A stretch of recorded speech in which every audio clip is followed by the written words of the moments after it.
Satu pekan sudah pemberlakuan pembatasan kegiatan masyarakat diterapkan di ibu kota Indonesia. Meski razia rutin digelar, kepatuhan warga menaati protokol kesehatan semakin menurun.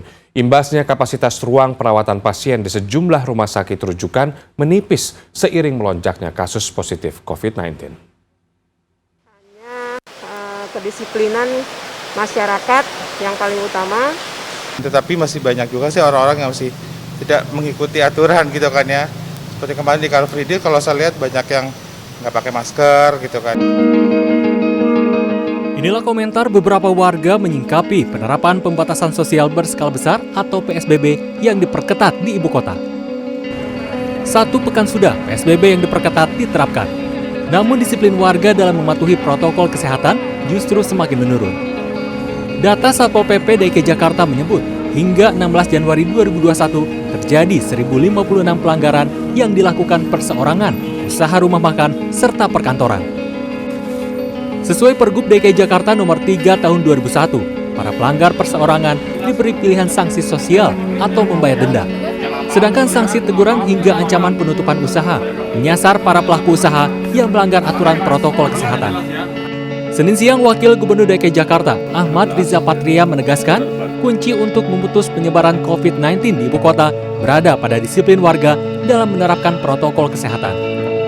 Apapun beratnya sanksi yang kita berikan setiap hari, ternyata hanya berkontribusi 20% terhadap keberhasilan kita mengurangi, memutus mata rantai penyebaran COVID. 80% sekali lagi terletak pada kesadaran, kepatuhan, kedisiplinan masyarakat.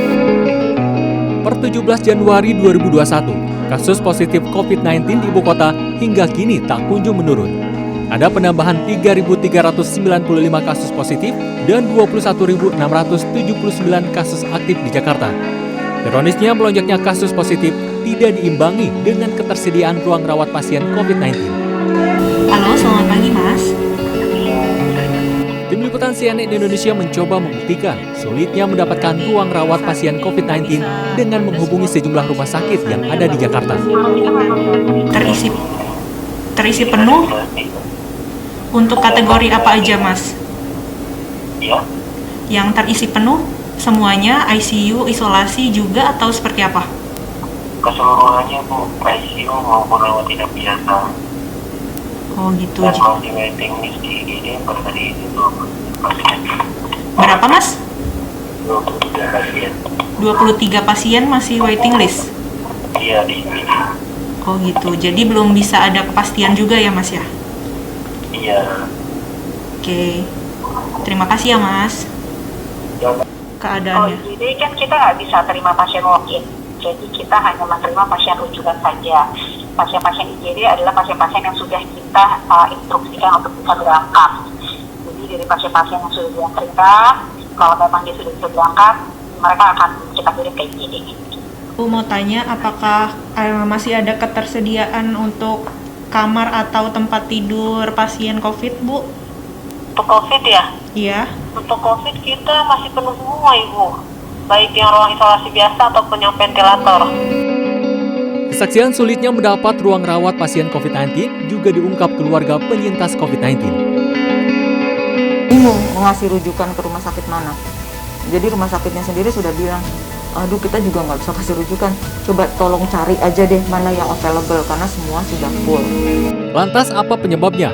Epidemiolog Universitas Indonesia, Tri Yunis Miko Wahyono menyebut hal itu terjadi karena ketidakseriusan pemerintah dalam menerapkan PPKM.